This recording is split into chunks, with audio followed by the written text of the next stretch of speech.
In this video, we're going to learn about fractions. So if we have a problem like this one that says, write 3/8 or 3/8 as a sum of unit fractions.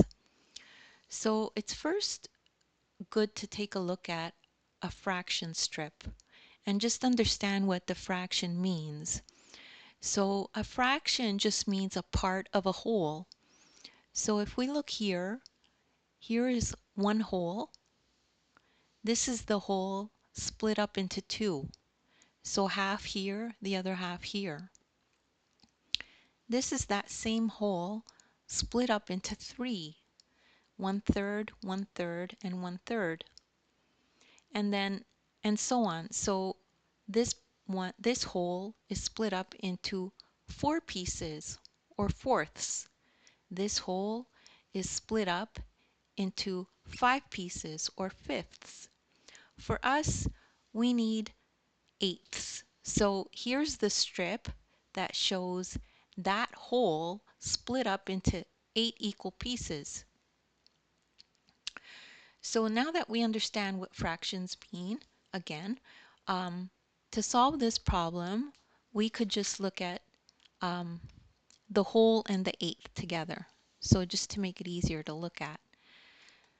So the model shows one whole divided into 8 equal parts, and the equal part shows the unit fraction. So what's the unit fraction?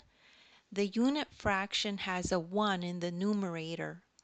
So numerator is the top of the fraction, denominator is the bottom part of the fraction. So 1/8, this is the numerator,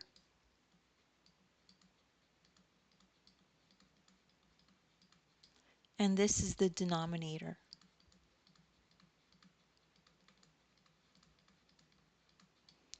So if I write, how can you write 3/8 as a sum of unit fractions?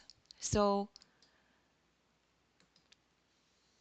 we could see that this is what 3/8 looks like.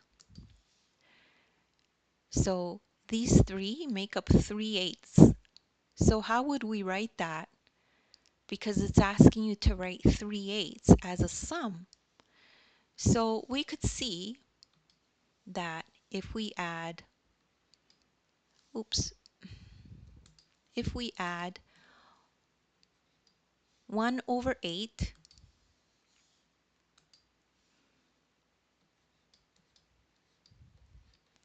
plus 1/8 plus 1/8, we just add up the 3 ones and it gives us 3/8. So that's how you would write the sum of this unit fraction.